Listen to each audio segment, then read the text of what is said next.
नमस्कार। प्रस्तुत है आज का चिंतन। सृष्टि में कोई भी वस्तु पूर्णतया पूर्ण और निर्दोष तो नहीं हो सकती, परंतु मानव हर वस्तु को निर्दोष बनाने का यत्न अवश्य करता है। चूँकि वह स्वयं पूर्ण नहीं है, इसलिए उसके समस्त कार्य अपूर्ण ही रहते हैं। हजारों वर्षों के मानव इतिहास में कहीं भी शिक्षा की कार्य पद्धति सर्वथा निर्दोष और सर्वमान्य नहीं रही है, परंतु शिक्षा की वर्तमान पद्धति तो अत्यंत शोचनीय और चिंतनीय हो गई है। सारे संसार में कोई भी उससे संतुष्ट नहीं है। इसका प्रधान कारण यह है कि वर्तमान शिक्षा पद्धति के माध्यम से मनुष्य को जानकारियां तो मिल जाती हैं, लेकिन सच्चे ज्ञान की उपलब्धि न होने से स्वयं मानव का निर्माण यह शिक्षा नहीं कर पाती है। तथ्यों की जानकारी से मनुष्य का मस्तिष्क तो भर जाता है, परंतु उसकी अंतरात्मा खाली की खाली बनी रहती है। न तो उसके अंतःकरण का जागरण होता है, न उसके हृदय में शुभ भावनाओं का अवतरण। इसे यों भी कह सकते हैं कि उस आहार की भांति जिससे भूख तो मिट जाती है, तृप्ति नहीं होती और न ही नया रक्त अथवा अन्य धातुओं की शरीर में अभिवृद्धि ही होती है। वर्तमान शिक्षा हमारे चरित्र को स्पर्श भी नहीं कर पाती और इससे मनुष्य के व्यक्तित्व को गढ़ने का कोई उपाय प्रतिपादित नहीं होता। यह कितना आश्चर्यजनक और दुर्भाग्यपूर्ण है कि शिक्षा में प्रशिक्षण द्वारा पशु को मानव बनाने का उपक्रम तो किया जाता है, परंतु मानव को मानव बनाने का नहीं।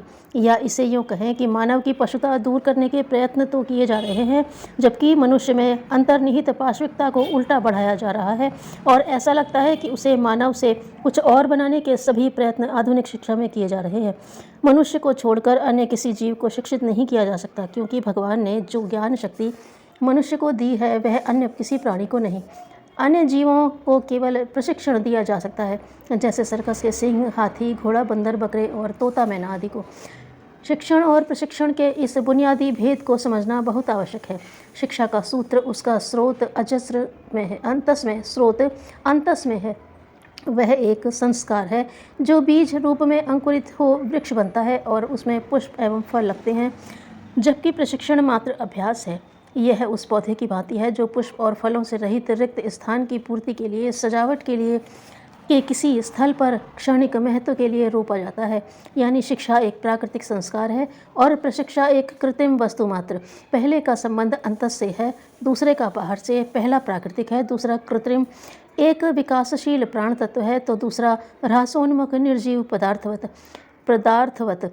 इस प्रकार प्रशिक्षण ऊपर से जबरदस्ती थोपी हुई वस्तु है। शिक्षा ऊपर से नहीं थोपी जाती, वरन अंतस को जगा कर दी जाती है। पानी के हौज में जिस प्रकार पानी ऊपर से भरा जाता है, उसी प्रकार प्रशिक्षण ऊपर से दिया जाता है, जबकि शिक्षण कुएं में भरे हुए पानी की भांति है जो भीतरी झिर्रों से भरता है। अंग्रेजी शब्द एजुकेशन का अर्थ बड़ा महत्वपूर्ण है। उसका अर्थ है भीतर से बाहर निकालना।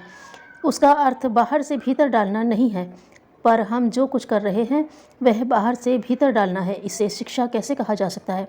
यह मात्र प्रशिक्षण है और यही कारण है कि जिसे हम शिक्षित होना कहते हैं और जिसे हम विश्वविद्यालय तक सम्मानित करते हैं, वह जीवन की व्यापक और बृहत परीक्षा में असफल हो जाता है। ऐसा शिक्षित जन केवल रटा हुआ तोता होता है। उसमें स्वयं विचार की न तो कोई ऊर्जा होती है और न जीवन को निर्देशित करने का कोई विवेक। वह पानी की लहरों पर बहते हुए लकड़ी के उस टुकड़े की भांति होता है जिसे लहरें जहाँ ले जाती हैं चला जाता है। प्रशिक्षण का शिक्षण के रूप में इस भांति का प्रचलित होना तकनीकी शिक्षा के प्रति प्रभाव के कारण हुआ, क्योंकि तकनीकी का प्रशिक्षण ही हो सकता है, शिक्षण नहीं। सारा संसार चूँकि भौतिक समृद्धि के लिए लालायित है और हमारा देश तो गरीबी के कारण और अधिक, इसलिए तकनीकी ज्ञान को ही प्रमुखता मिली है। हम तकनीकी ज्ञान की ओर उसके द्वारा होने वाली भौतिक समृद्धि के विरुद्ध नहीं है।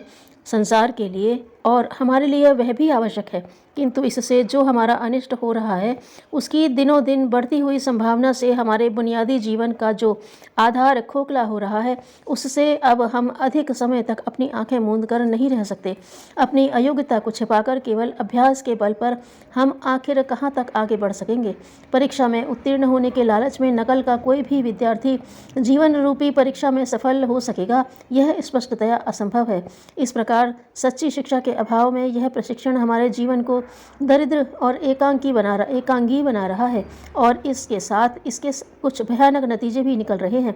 तकनीकी ज्ञान भौतिक जगत के नियंत्रण के लिए आवश्यक है, परंतु जिसे सच्ची शिक्षा कहा जाए उसके द्वारा शिक्षित न होने के कारण मनुष्य अपने पर नियंत्रण नहीं कर पा रहा है और स्वयं इस अनियंत्रण के कारण उसका पदार्थ ज्ञान एवं भौतिक वस्तुओं का आधिपत्य वैसा ही है जैसे अबोध बच्चे के हाथ में तलवार देना। पिछले 2 महायुद्ध इसके प्रमाण हैं और हम आज भी उसी दिशा में बढ़ रहे हैं। हमें इन महायुद्धों से चेतावनी नहीं मिली। यदि मनुष्य व्यष्टि और समष्टि रूप से सचेत नहीं होता तो अनियंत्रित मनुष्य के हाथ में प्रकृति की नियंत्रित शक्तियाँ आत्मघातक सिद्ध होंगी। इसकी चरम परिणति समस्त मानवता के अंत में हो सकती है। अतः भौतिक वस्तुओं पर नियंत्रण के पूर्व मनुष्य का उससे कहीं अधिक स्वयं पर नियंत्रण होना आवश्यक है, क्योंकि शक्ति केवल संयम के हाथों में सुरक्षित रहती है। असंयमी अविवेकी के शक्तिशाली होने से भस्मासुर की पुनरावृत्ति अवश्यंभावी होगी। जो शिक्षा मनुष्य के लिए सृजन की शिक्षा न होकर उसके संहार का कारण बनती है, उसे शिक्षा कैसे कहा जा सकता है? शिक्षा का अर्थ ही एक सद्भाव के प्रसार को करना है। एक ऐसे ज्ञान का विस्तार शिक्षा तत्व में निहित है जो व्यष्टि के माध्यम से समष्टि के कल्याण का केंद्र बने।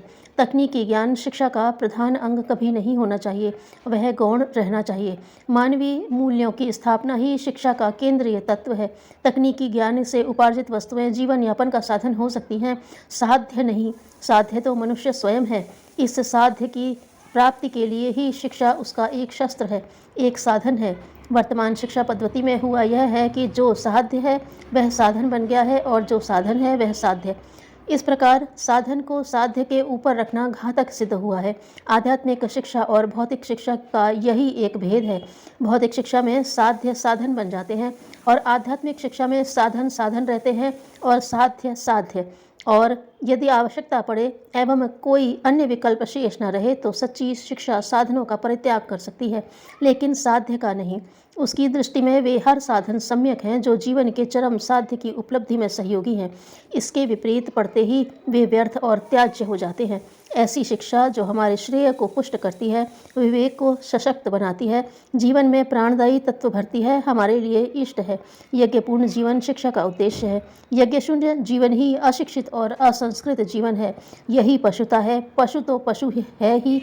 अशिक्षा मनुष्य को भी पशु बना देती है। जो जानते हैं उन्होंने पशु उसे कहा है जो वासनाओं के पाश में बंधा हो। मानव में भी पशुता है, पर सच्ची शिक्षा उसे अपने ही पशु पर योग्य सवार बना देती है। शिक्षा इस पाश से मुक्त करती है और तभी वस्तुतः सच्चे मानव का जन्म होता है। आज्ञा पालन सत्कार से कहीं उत्तम है। धन्यवाद।